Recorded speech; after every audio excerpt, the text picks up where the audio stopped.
स्वागत है आप सभी का हमारे इस YouTube channel success with Jitendra पर। जैसा कि आज से हम लोग भूगोल की कक्षाओं को प्रारंभ करने चल रहे हैं। इससे पहले हम लोग इतिहास की कक्षाओं को प्रारंभ कर चुके थे, लेकिन किसी कारणवश इतिहास की कक्षाओं को स्थगित करना पड़ा था। तो आज से हम लोग भूगोल की कक्षाओं को स्टार्ट करने जा रहे हैं तथा इतिहास की कक्षाएं भी आपको निरंतर एक दिन के बाद देखने को मिलेंगी। तो आइए आज से हम लोग स्टार्ट करते हैं भूगोल की कक्षाओं को। आज हम लोग इस क्लास में भूगोल यानी कि जियोग्राफी के बारे में अध्ययन करेंगे। तो आइए बिना समय गवाए हम लोग स्टार्ट करते हैं भूगोल। सबसे पहले अगर पूछा जाए भूगोल के लिए सबसे पहले भूगोल शब्द का प्रयोग किसने किया था, तो भूगोल के लिए सबसे पहले भूगोल शब्द का प्रयोग इरेटोस्थनीज ने किया था। एक यूनानी भूगोलवेत्ता जिनका नाम था इरेटोस्थनीज ने सबसे पहले भूगोल के लिए भूगोल शब्द का प्रयोग किया। इसीलिए जो इरेटोस्थनीज थे, इरेटोस्थनीज को भूगोल का जनक कहा जाता है। इरेटोस्थनीज को भूगोल का जनक कहा जाता है। ये चीज इंपॉर्टेंट है कि इरेटोस्थनीज को भूगोल का जनक कहा जाता है। क्यों कहा जाता है? क्योंकि इरेटोस्थनीज ने सबसे पहले भूगोल के लिए भूगोल शब्द का प्रयोग किया। जो भूगोल है, भूगोल को अंग्रेजी में जियोग्राफी के नाम से जाना जाता है। भूगोल जियोग्राफी का हिंदी रूपांतरण है तथा जियोग्राफी यूनानी भाषा या ग्रीक भाषा के दो शब्दों जियो और ग्राफिया से मिलकर बना है, जिसमें जियो का अर्थ पृथ्वी, जियो का अर्थ पृथ्वी तथा ग्राफी का अर्थ, ग्राफिया का अर्थ होता है वर्णन करना।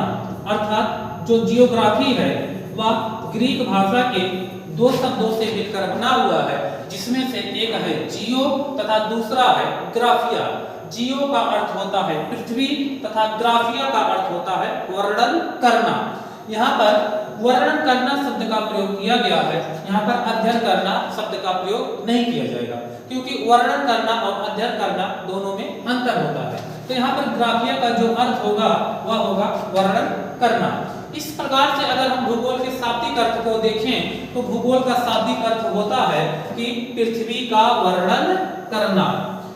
भूगोल का मकसद जो है, इसको तोड़ने पर दो भाग में टूटता है। एक का नाम होता है जियो और तथा दूसरा होता है ग्राफी। जियो का अर्थ होता है पृथ्वी तथा ग्राफिया का अर्थ होता है वर्णन करना। इस प्रकार भूगोल का शाब्दिक अर्थ हुआ कि पृथ्वी का वर्णन करना ही भूगोल है। ये भूगोल का शाब्दिक अर्थ है। लेकिन अगर इसके हम लोग भूगोल के हिंदी को अगर हम लोग देखें, हिंदी में इसका शाब्दिक अर्थ समझें, तो भूगोल जो है, भूगोल का शाब्दिक अर्थ होगा, इसको दो भाग में तोड़ेंगे। भू, एक होगा भू और दूसरा होगा गोल। भू और गोल। भू का अर्थ होता है पृथ्वी, भू का अर्थ होता है पृथ्वी तथा गोल का अर्थ होता है गोलाकार, गोलाकार। इस प्रकार से अगर हम इस प्रकार से इसके शाब्दिक अर्थ को बनाएं तो गोलाकार पृथ्वी का वर्णन करना या अध्ययन करना ही भूगोल कहलाता है। ये हुआ भूगोल का शाब्दिक अर्थ। अगर पूछा जाए भूगोल के लिए सबसे पहले भूगोल शब्द का प्रयोग किसने किया, तो भूगोल के लिए सबसे पहले भूगोल शब्द का प्रयोग इरेटोस्थनीज ने किया था। इरेटोस्थनीज ने किया था। भूगोल के लिए सबसे पहले भूगोल शब्द का प्रयोग इरेटोस्थनीज ने किया था। इसलिए इरेटोस्थनीज को भूगोल का जनक भी कहा जाता है। भूगोल का जनक कहा जाता है। फादर ऑफ जियोग्राफी, इनको कहा जाता है फादर ऑफ जियोग्राफी। इरेटोस्थनीज को भूगोल का जनक कहा जाता है। आइए आगे चलते हैं। ये कुछ तथ्य दिए गए हैं। जैसे अगर आपसे पूछा जाए कि भूगोल का जनक किसे कहा जाता है, तो भूगोल का जनक हिकेटियस को कहा जाता है। लेकिन अभी हम लोग पीछे पढ़ के आए कि भूगोल का जनक तो इरेटोस्थनीज को कहा जाता है। क्यों कहा जाता है? क्योंकि भूगोल का इरेटोस्थनीज को भूगोल का जनक इसलिए कहा जाता है क्योंकि इरेटोस्थनीज ने सबसे पहले भूगोल के लिए भूगोल शब्द का प्रयोग या जियोग्राफी शब्द का प्रयोग किया था। यहाँ पर जो भूगोल के जनक हैं वो हिकेटियस को कहा जाता है, लेकिन व्यवस्थित भूगोल का जनक किसे कहा जाता है? इरेटोस्थनीज को कहा जाता है। अगर पूछे हिकेटियस की पुस्तक का क्या नाम है, तो हिकेटियस की पुस्तक का नाम है जेस पीरियड्स। जेस पीरियड्स ये हिकेटियस की पुस्तक का नाम है। तथा इरेटास्थनीज जो है, इरेटास्थनीज ने सबसे पहले भूगोल के लिए भूगोल शब्द का प्रयोग किया तथा इन्होंने भूगोल को व्यवस्थित करने का प्रयास किया, इसलिए इन्हें भूगोल का जनक कहा जाता है। सबसे पहले भूगोल शब्द का प्रयोग।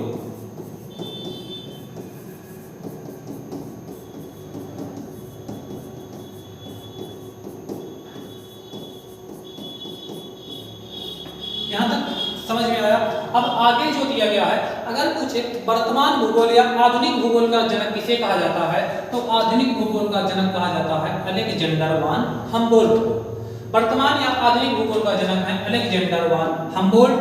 इनका शॉर्ट नाम भी कभी कभी पूछा दिया रहता है, जिसे लिखा जाता है शॉर्ट में एबी हम्बोल्ट या केवल हम्बोल्ट लिखा रहता है। तो पूछेगा भूगोल का जनक डायरेक्ट तो हिकेटियस, व्यवस्थित भूगोल का जनक तो इरेटोस्थनीज, लेकिन आधुनिक भूगोल का पूछेगा तो अलेक्जेंडर वान हम्बोल्ट। अब जो पृथ्वी के अध्ययन के लिए हमें दो सहायक सामग्रियों की आवश्यकता पड़ती है, जिसमें से एक है ग्लोब तथा दूसरा है मानचित्र। अगर पूछा जाएगा सबसे पहले ग्लोब का निर्माण कौन किया था या ग्लोब का निर्माणकर्ता कौन है, तो सबसे पहले ग्लोब का निर्माणकर्ता थे मार्टिन बैहम। मार्टिन बैहम ने सबसे पहले ग्लोब को बनाया था। उसके बाद अगर पूछेगा सबसे पहले विश्व का मानचित्र किसने बनाया, तो सबसे पहले विश्व का मानचित्र बनाया था अलेक्जेंडर ने। अलेक्जेंडर ने सबसे पहले विश्व का मानचित्र बनाया था। लेकिन अगर पूछेगा दुनिया का सबसे प्राचीन मानचित्र, दुनिया का सबसे प्राचीन मानचित्र कहां से प्राप्त हुआ है, तो दुनिया का सबसे प्राचीन मानचित्र प्राप्त हुआ है बेबीलोन से।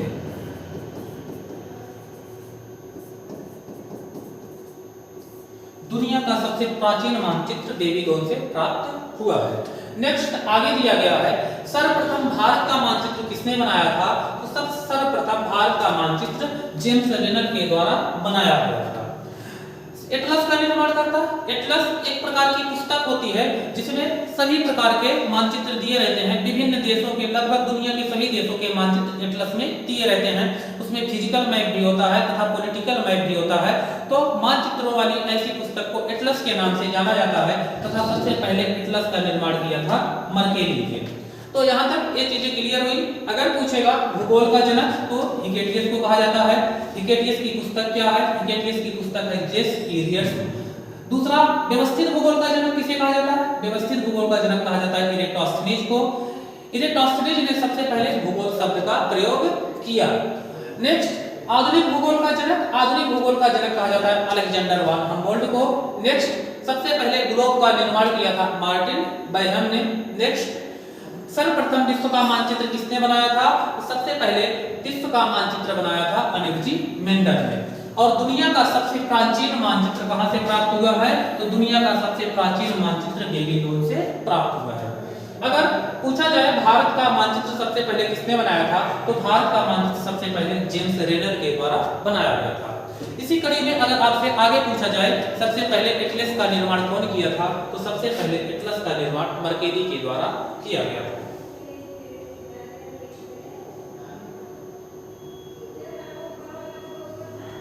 नेक्स्ट आगे चलते हैं। अब आगे चलने से पहले देखिए भूगोल को पढ़ने के लिए हमें कुछ रेखाओं को जानना जरूरी है, जैसे कुछ अक्षांशों को जानना जरूरी है तथा कुछ देशांतर रेखाओं को भी जानना जरूरी है। सबसे पहले यहाँ पर हम लोग अक्षांश और देशांतर समझ लेते हैं एकदम शॉर्ट में। हालांकि आगे भूगोल की कक्षाओं में हम लोग अक्षांश और देशांतर को पढ़ेंगे, अक्षांश क्या होते हैं, देशांतर क्या होते हैं, लेकिन यहाँ पर एक शॉर्ट में हम लोग अक्षांश देशांतर को समझ लेते हैं। मान लेते हैं ये हमारी पृथ्वी है। इस पृथ्वी पर हम लोग अक्षांश देशांतर, सबसे पहले मैं बता दूं अक्षांश और देशांतर एक प्रकार की काल्पनिक रेखाएं हैं।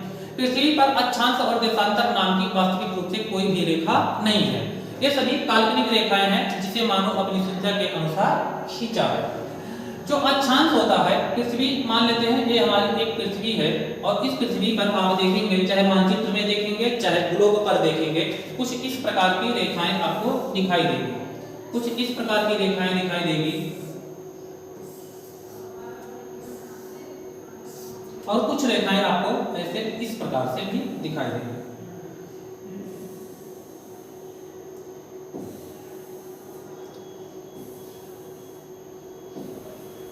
तो ये जो लेटी हुई रेखाएं दिखाई दे रही हैं, इन रेखाओं को हम लोग कहते हैं अक्षांश रेखा। ये जो लेटी हुई रेखाएं हैं इसे कहा जाता है अक्षांश। और ये जो सीधी सीधी रेखाएं खींची गई हैं, खड़ी खड़ी रेखाएं खींची गई हैं, इन रेखाओं को कहा जाता है देशांतर। अब ये समझ में आया होगा कि अक्षांश किसे कहा जाता है और देशांतर, अक्षांश क्या है और देशांतर क्या है। तो जो एक इस प्रकार से लेटी हुई रेखाएं खींची गई हैं इनको अक्षांश कहा जाता है, तथा जो एक खड़ी रेखाएं खींची गई हैं इनको देशांतर के नाम से जाना जाता है। अगर और शॉर्ट में हम समझना चाहें तो ए वाली जो रेखा खींची गई है इसे अक्षांश कहा जाएगा, तथा ए वाली जो रेखा खींची गई है इसे देशांतर कहा जाएगा। ये हो जाएगा देशांतर और ये हो जाएगा अक्षांश। अब हमारी पृथ्वी पर कुछ प्रमुख अक्षांश खींचे गए हैं जिनका भूगोल के अध्ययन में बहुत ही महत्वपूर्ण रोल होता है। इन अक्षांश रेखाओं को आइए हम समझ लेते हैं। सबसे पहले अगर देखा जाए तो पृथ्वी पर कुछ महत्वपूर्ण अक्षांश हैं जिसमें से 5 महत्वपूर्ण अक्षांश खींचे गए हैं। इन अक्षांशों को अलग अलग नाम दिया गया है। तो आइए इन अक्षांशों को हम लोग समझते हैं। सबसे पहले यहाँ पर आप देखेंगे पृथ्वी के बीचों बीच से होकर एक अक्षांश रेखा खींची गई है और इस अक्षांश रेखा का मान है 0 डिग्री। पृथ्वी के बीचों बीच से होकर एक अक्षांश खींच दिया जाता है, इसका मान होता है 0 डिग्री। 0 डिग्री की अक्षांश को या अक्षांशीय वृत्त को हम लोग कहते हैं विषुवत रेखा। इसे कहा जाता है विषुवत रेखा। इसी को दूसरी भाषा में कहा जाता है, इसी को भूमध्य रेखा। पृथ्वी के बीचों बीच से होकर जो अक्षांशीय वृत्त खींचा जाता है इसे कहा जाता है भूमध्य रेखा। इसी को कहा जाता है विषुवत रेखा। अंग्रेजी में इसको कहते हैं इक्वेटर। इसी को कहते हैं इक्वेटर। तो पृथ्वी के ऐसी रेखा जो पृथ्वी के बीचों बीच से खींची गई उसे कहा जाता है विषुवत रेखा। इसी को कहा जाता है भूमध्य रेखा। भूमध्य रेखा का मान कितना होता है? तो भूमध्य रेखा का मान होता है 0 डिग्री। जब विषुवत रेखा पृथ्वी के बीचों बीच से खींची जाती है तो यह क्या करती है? पृथ्वी को 2 भागों में बांट देती है। 0 डिग्री की विषुवत रेखा पृथ्वी को 2 गोलार्धों में बांटती है। ये देखिए, जब इस प्रकार से ये मान लेते हैं हमारी गोलाकार पृथ्वी है, इस गोलाकार पृथ्वी के बीचों बीच से एक काल्पनिक वृत्त हम खींच देते हैं या एक काल्पनिक रेखा खींच देते हैं, इसका मान होता है 0 डिग्री। और इस रेखा को हम लोग नाम देते हैं, इसको नाम देते हैं भूमध्य रेखा। इसी को कहा जाता है विषुवत रेखा। विषुवत रेखा अंग्रेजी में इसको कहते हैं इक्वेटर। अंग्रेजी में इसे कहा जाता है इक्वेटर। इसका मान कितना है? 0 डिग्री। अब इस 0 डिग्री के उत्तर में, 0 डिग्री के ऊपर में या उत्तर में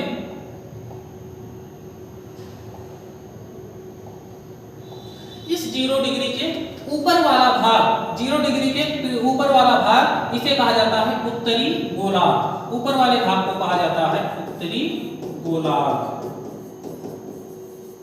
तथा 0 डिग्री के नीचे वाले भाग को कहा जाता है दक्षिणी गोलार्ध।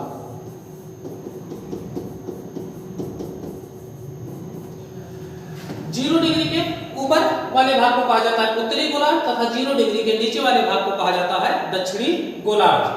अब इस 0 डिग्री के उत्तर में जब हम लोग उत्तरी गोलार्ध में चलते हैं तो यहाँ पर एक 23.5 डिग्री की अक्षांशीय रेखा मिलती है, एक महत्वपूर्ण अक्षांशीय वृत्त मिलता है।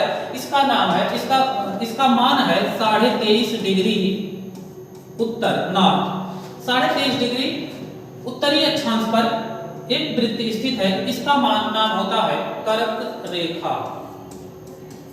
इसे कहा जाता है कर्क रेखा। इसी प्रकार से जब हम लोग विषुवत रेखा से नीचे की तरफ दक्षिणी गोलार्ध में आते हैं तो यहाँ पर 23.5 डिग्री पर यहाँ पर एक और महत्वपूर्ण अक्षांशीय वृत्त मिलता है। इसका मान होता है 23.5 डिग्री साउथ दक्षिण, और इस रेखा को नाम दिया जाता है मकर रेखा। 3 रेखाएं हो गई। पहला है उत्तर में कर्क रेखा, कितने डिग्री पर? 23.5 डिग्री पर। दूसरा है 23.5 डिग्री दक्षिण में मकर रेखा तथा 0 डिग्री की विषुवत रेखा। यहाँ तक कोई दिक्कत नहीं है। कर्क रेखा का मान है 23.5 डिग्री उत्तरी, विषुवत रेखा या भूमध्य रेखा का मान है 0 डिग्री तथा मकर रेखा का मान है 23.5 डिग्री दक्षिणी।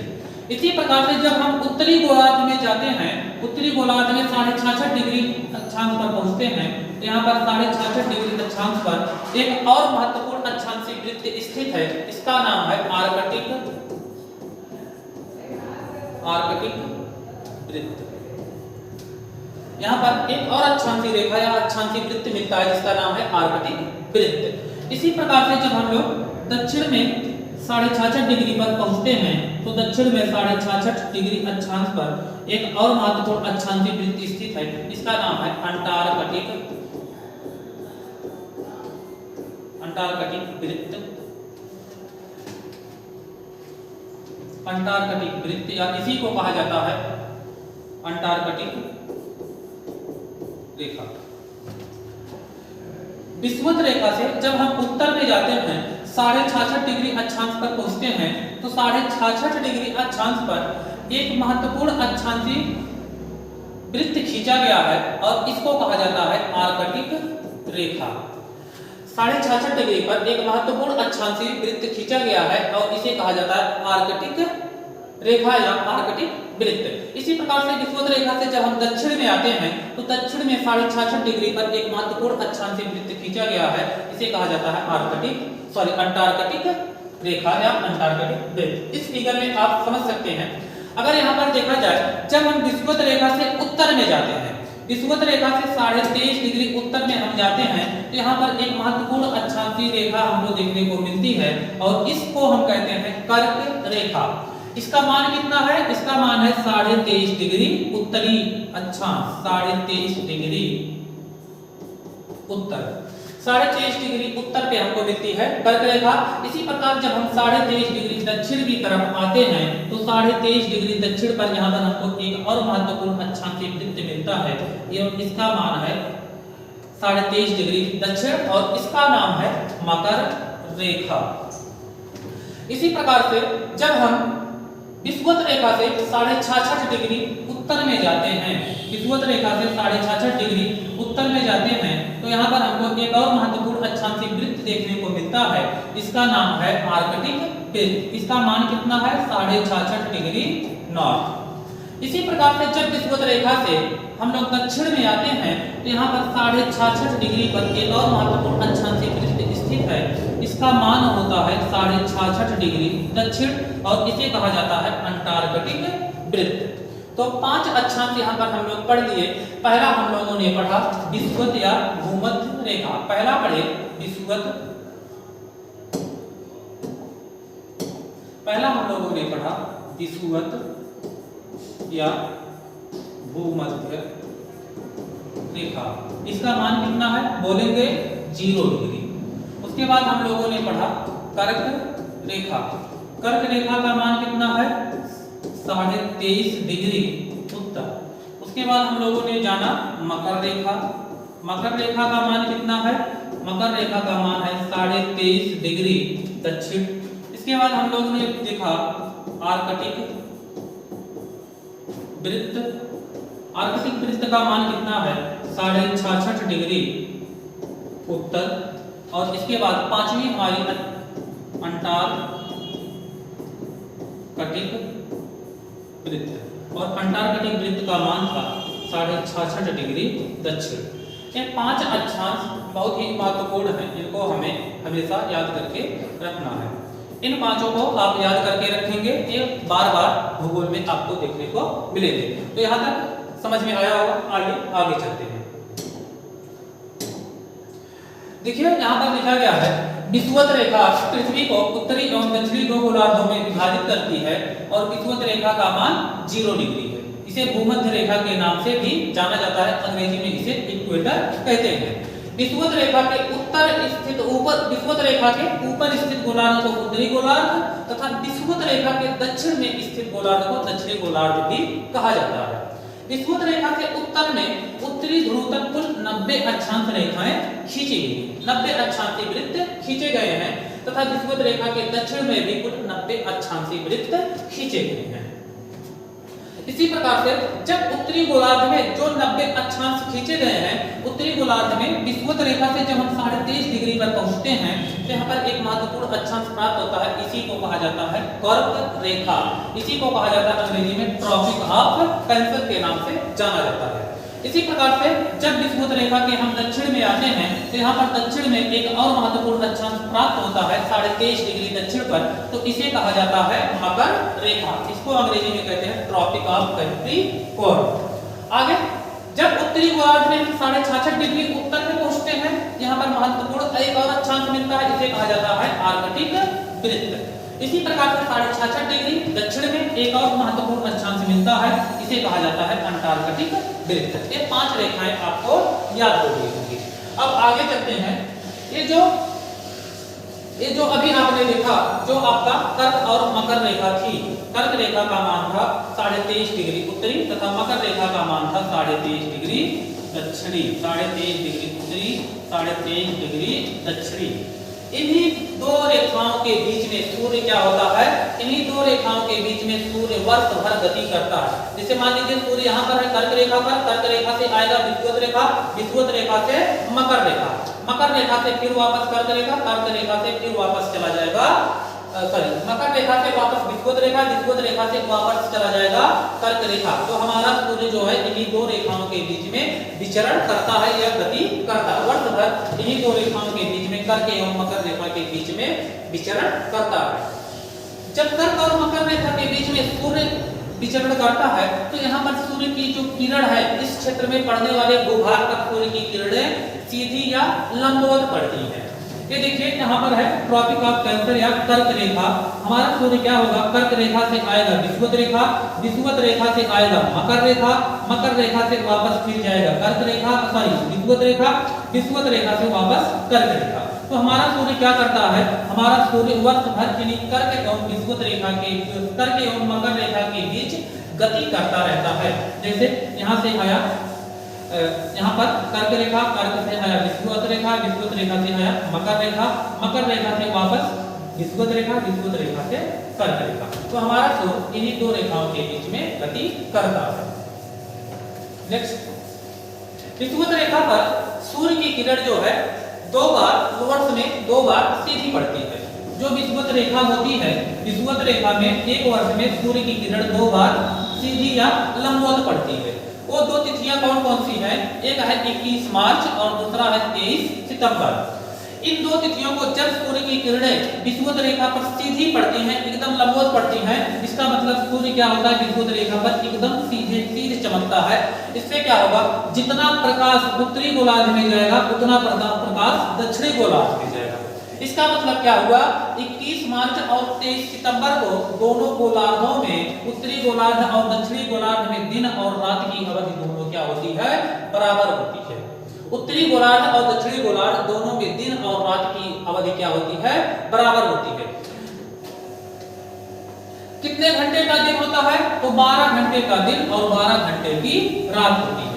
2 तिथियां कौन कौन सी हैं, एक है 21 मार्च और दूसरा है 23 सितंबर। मानचित्र में भी आप देख सकते हैं, यहाँ पर फिगर में भी दिखाया गया है 21 मार्च और 23 सितंबर। 21 मार्च से स्टार्ट होता है, इसे कहा जाता है बसंत विषु।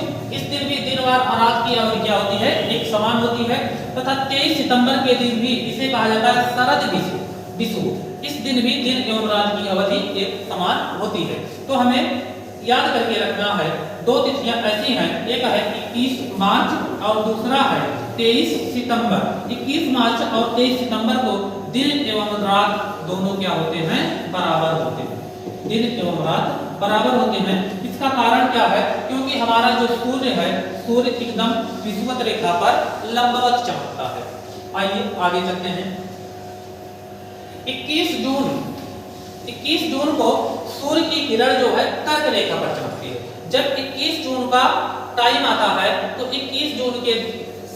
21 जून को जो हमारा सूर्य है वह जो है इस कर्क रेखा पर एकदम सीधा लंबवत चमकता है। कर्क रेखा किस गोलार्ध में स्थित है? तो कर्क रेखा उत्तरी गोलार्ध में स्थित है। तो यहाँ पर सूर्य जो है लंबवत चमकता है, जिससे यहाँ पर सूर्य की किरण एकदम सीधी लंबवत चमक पड़ती है। वैसे तो आप कहेंगे सूर्य की किरण तो लंबवत चमकती है, तो लंबवत होने का मतलब ये होता है जब सूर्य हमारे एकदम सर के ऊपर चमकता है, जब सूर्य हमारे सर के ऊपर चमकेगा तो हमारे नीचे से हमारी परछाई गायब हो जाएगी, परछाई नहीं दिखेगी। तो उत्तरी गोलार्ध में 21 जून को सूर्य लंबवत चमकता है, इसलिए 21 जून को उत्तरी गोलार्ध में सबसे बड़ा दिन होता है। अगर पूछा जाए उत्तरी गोलार्ध में सबसे बड़ा दिन कब होता है, तो 21 जून को उत्तरी गोलार्ध में सबसे बड़ा दिन तथा सबसे छोटी रात होती है। कितने घंटे का दिन होता है? तो 21 जून को जो है 14 घंटे का दिन होता है तथा लगभग 10 घंटे की रात होती है। इसी प्रकार से एक और तिथि इंपॉर्टेंट है, इसका नाम है 22 दिसंबर। 22 दिसंबर को सूर्य की किरण जो है मकर रेखा पर लंबवत चमकती है। अब मकर रेखा कहां पर है? ये है मकर रेखा। जब मकर रेखा को 22 दिसंबर को सूर्य की किरण एकदम सीधी चमकेगी तो यहाँ पर क्या होगा? उत्तरी गोलार्ध में सबसे बड़ी रात होगी। तो यहाँ पर उत्तरी गोलार्ध में सबसे बड़ी रात होगी कितने घंटे की? तो यहाँ पर जो है 14 घंटे की रात और लगभग 10 घंटे का दिन होता है।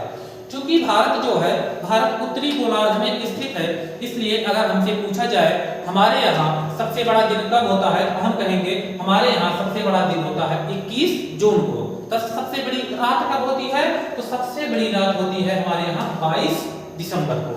4 तिथियां याद हो गई होंगी। पहला होगा 21 मार्च एवं 23 सितंबर। 21 मार्च और 23 सितंबर। 21 मार्च एंड 23 सितंबर। दूसरा हमने बताया 21 जून एंड 22 दिसंबर। ये 4 तिथियां याद कर लीजिए। 21 मार्च को क्या होता है? 21 मार्च और 23 सितंबर को हमारा दोनों गोलार्धों में दिन रात की अवधि बराबर होती है। 21 जून को उत्तरी गोलार्ध में सबसे बड़ा दिन तथा 22 दिसंबर को उत्तरी गोलार्ध में सबसे छोटी रात होती है। आइए आगे चलते हैं। अब देशांतर की बात है।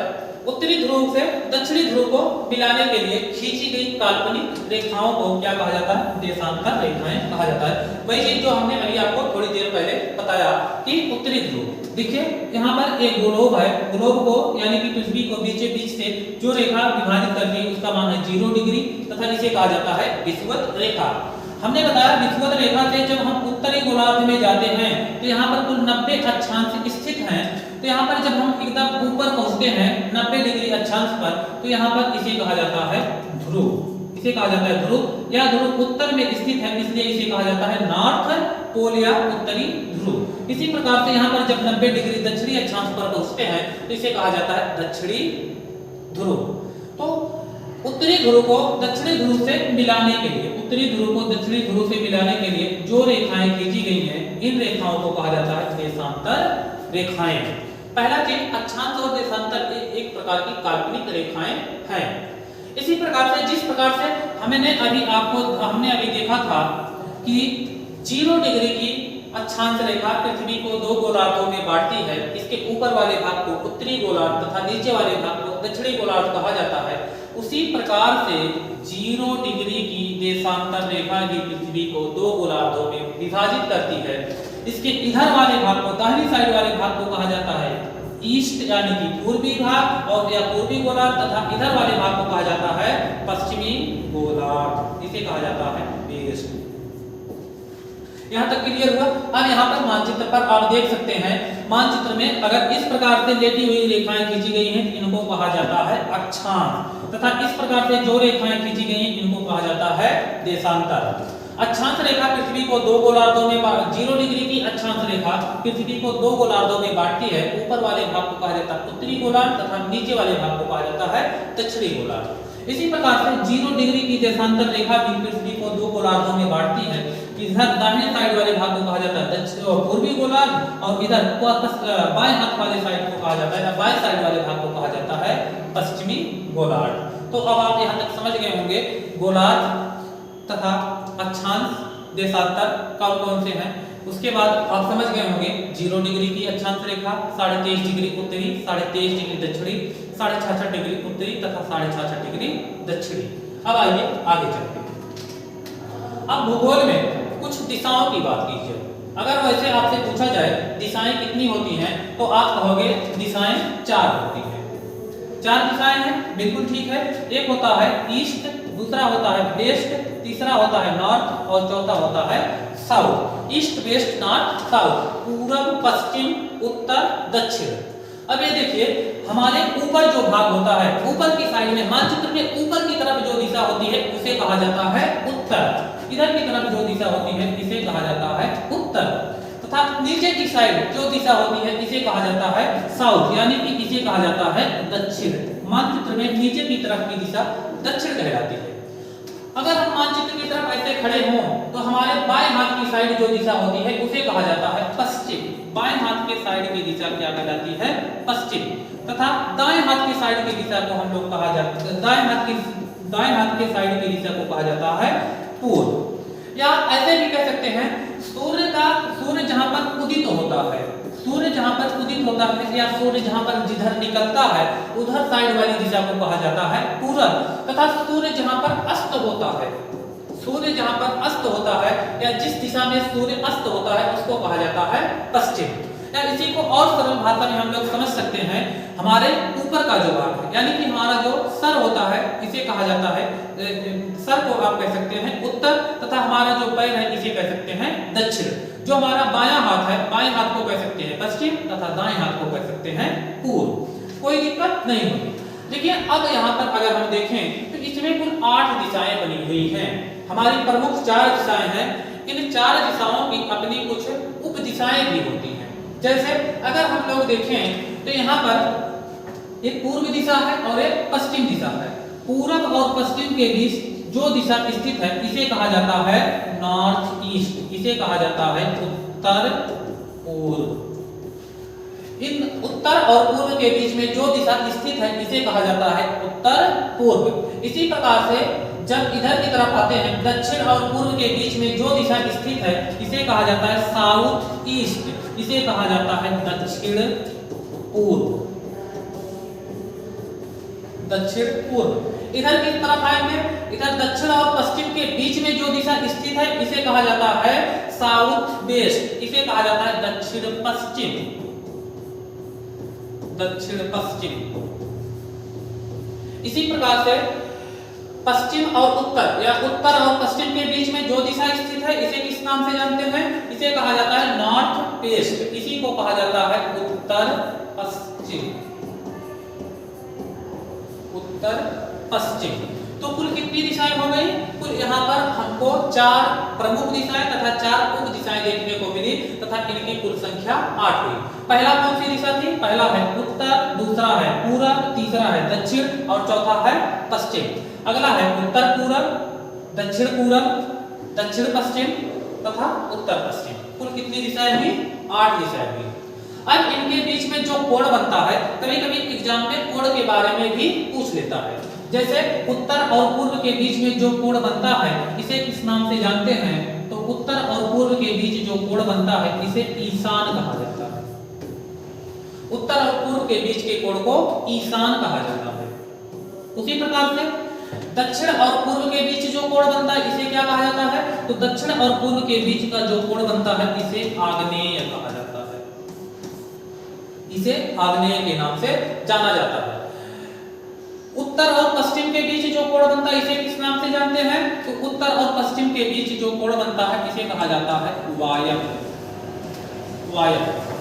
इसी प्रकार से एक और बच रहा है, पश्चिम और दक्षिण और पश्चिम के बीच जो कोण बनता है इसे किस नाम से जाना जाता है? तो दक्षिण और पश्चिम के बीच जो कोण बनता है इसे नैऋत्य कहा जाता है। दक्षिण और पश्चिम के बीच के कोण को नैऋत्य के नाम से जाना जाता है। तो ये हो गई दिशाएं। दिशाओं का भूगोल में बहुत ज्यादा काम लगेगा, बहुत ज्यादा इसका उपयोग होगा, क्योंकि मानचित्रों का अध्ययन जो है हम दिशाओं से ही कर सकते हैं। आइए आगे चलते हैं। अब जो भूगोल यहाँ पे हमें पढ़ना है, तो कंपटीशन की दृष्टि से या हमारे एग्जाम की दृष्टि से भूगोल को दो भागों में पढ़ना है। एक होगा भारत का भूगोल, पहला होगा भारत का भूगोल और दूसरा होगा विश्व का भूगोल। यहाँ पर हमको एक को पढ़ना है भारत का भूगोल, जिसे कहा जाता है geography of India, geography of India, और दूसरा हमको पढ़ना है वर्ल्ड ज्योग्राफी। दो प्रकार से दो भूगोल को दो शाखाओं में बांट के अध्ययन करना है। तो आइए आज हम स्टार्ट करते हैं। सबसे पहले यहाँ पर अपना भारत का भूगोल। तो आइए स्टार्ट करते हैं भारत के भूगोल को। भारत का भूगोल ये हमारा प्यारा भारत है, और भारत का एक बढ़िया सा मानचित्र लगा हुआ है। भारत के दोनों प्रकार के मानचित्र यहाँ पर लगे हुए हैं। इधर वाला मानचित्र, ये वाला जो मानचित्र है, ये एक प्रकार का राजनीतिक मानचित्र है, तथा ये वाला जो मानचित्र लगा हुआ है भारत का, ये भारत का भौतिक मानचित्र है। इसको अंग्रेजी में कहेंगे पॉलिटिकल मानचित्र, पॉलिटिकल मैप, और इसे कहेंगे फिजिकल मैप। ये हमारा प्यारा भारत है, जो उत्तर में हिमालय से लेके दक्षिण में हिंद महासागर तक फैला हुआ है। इसके अगर भारत के पश्चिम में देखा जाए, तो भारत के पश्चिम में इधर स्थित है अरब सागर। भारत के पश्चिम में एक जलीय राशि है, जिसे कहा जाता है अरब सागर, तथा भारत के पूर्व में यहाँ पर स्थित है बंगाल की खाड़ी, बंगाल की खाड़ी, तथा भारत के दक्षिण में यहाँ पर स्थित है हिंद महासागर, हिंद महासागर, तथा उत्तर में स्थित है हिमालय। तो हमारा भारत जो है उत्तर में हिमालय से लेकर दक्षिण में हिंद महासागर तक फैला हुआ है। तो आइए स्टार्ट करते हैं भारत के बारे में। जैसा कि हम लोग जानते हैं, हमारे भारत के नामों के बारे में समय के अनुसार भारत के नामों की चर्चा की गई है। भारत के नाम परिवर्तित होते रहते हैं। जैसे जैसे समय बीतता गया, भारत के नाम भी उसी अनुसार चेंज होते गए या बदलते गए। तो आइए थोड़ा सा हम लोग भारत के नामों के बारे में चर्चा कर लेते हैं। जैसा कि यहाँ पर दिया गया है, पहला नाम जम्बू द्वीप। प्राचीन काल में भारत को जम्बू द्वीप के नाम से भी जाना जाता है। अब जम्बू द्वीप का मतलब क्या होता है? जम्बू द्वीप का अर्थ होता है कि जामुन के वृक्षों का द्वीप। पुराणों के अनुसार ऐसा पता लगा है कि जम्बू द्वीप का जो अर्थ होता है वो होता है जामुन के वृक्षों का द्वीप। पुराणों के अनुसार कहा जाता है कि प्राचीन काल में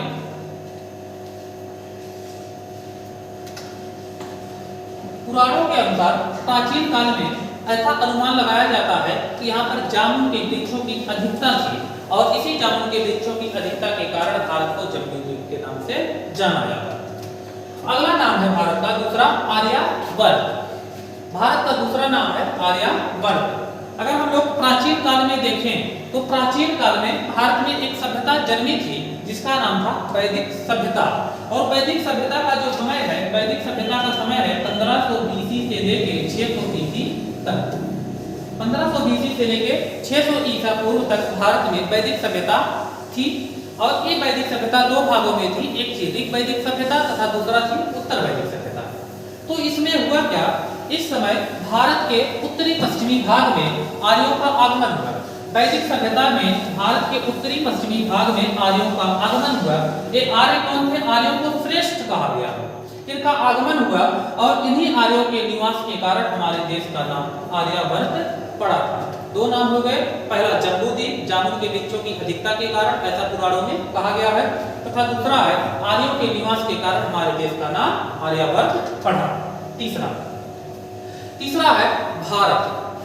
देखिए भारत के बारे में, हमारे देश का नाम जो भारत पड़ा, पहली चीज तो भारत हमारे देश का सबसे प्रचलित एवं लोकप्रिय नाम है। आगे भारत जो है चक्रवर्ती सम्राट जिनका नाम था दुष्यंत तथा उनकी पत्नी शकुंतला को एक पुत्र पैदा हुआ जिसका नाम था भरत। चक्रवर्ती सम्राट दुष्यंत एवं उनके पत्नी शकुंतला के पुत्र जिनका नाम था भरत, इनके नाम के आधार पर हमारे देश का नाम भारत पड़ा, ऐसा कहा जाता है। लेकिन कुछ पुराण एवं जैन ग्रंथों के अनुसार जो जैन धर्म के प्रथम तीर्थंकर थे जिनका नाम था ऋषभदेव। ऋषभदेव के दो पुत्र थे, एक का नाम था भरत तथा दूसरे का नाम था गोमतेश्वर। तो ऋषभदेव के जो पुत्र थे जिनका नाम था भरत, इनके आधार पर हमारे देश का नाम भारत पड़ा। ऐसा जैन धर्म तथा कुछ पुराणों में देखने को मिलता है।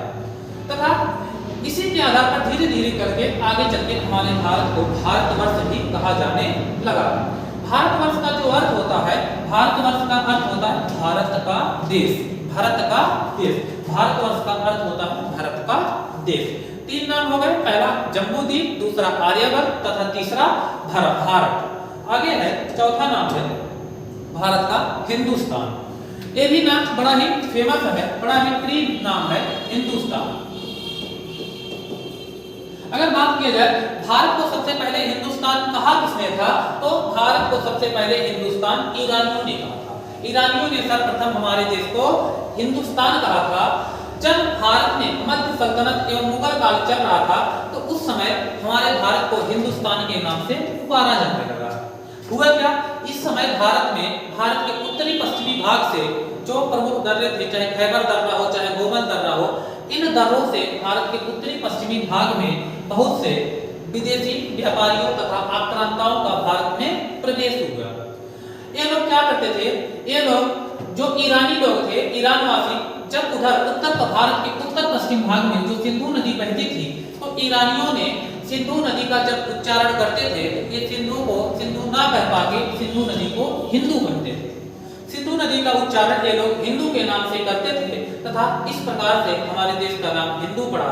जो यहाँ के निवासी थे सिंधु नदी के इस पार, जब ये लोग उत्तर पश्चिम भाग से इधर की तरफ आ रहे थे तो यहाँ पर जो नदी बह रही थी इस नदी का नाम था सिंधु नदी।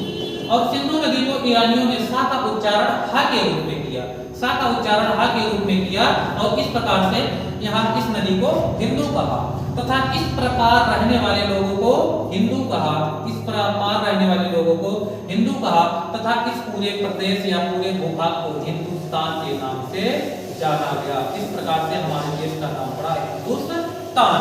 अब अगर पूछा जाएगा भारत को सबसे पहले हिंदुस्तान किसने कहा था, तो आप कहोगे ईरानियों ने भारत को सबसे पहले हिंदुस्तान कहा था। नेक्स्ट अगला भारत का अगला नाम है, अगला नाम है इंडिया।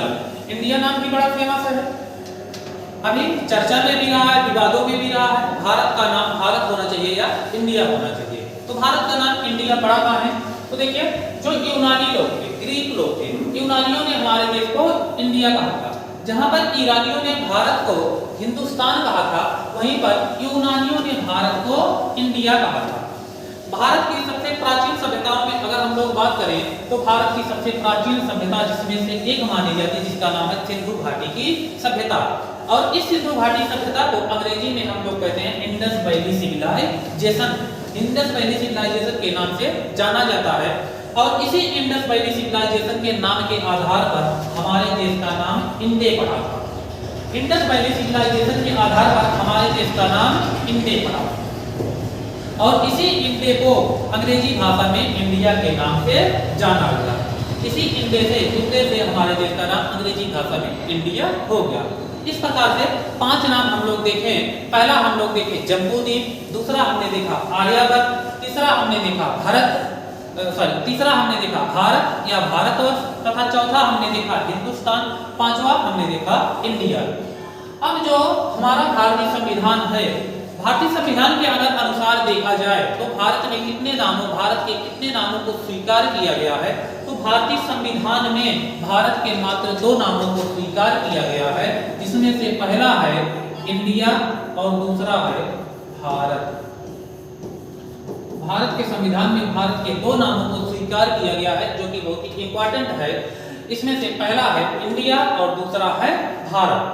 जैसा कि भारत के संविधान के आर्टिकल 1 अनुच्छेद 1 के अनुसार आर्टिकल 1 में लिखा भी गया है इंडिया अर्थात भारत राज्यों का एक संघ होगा।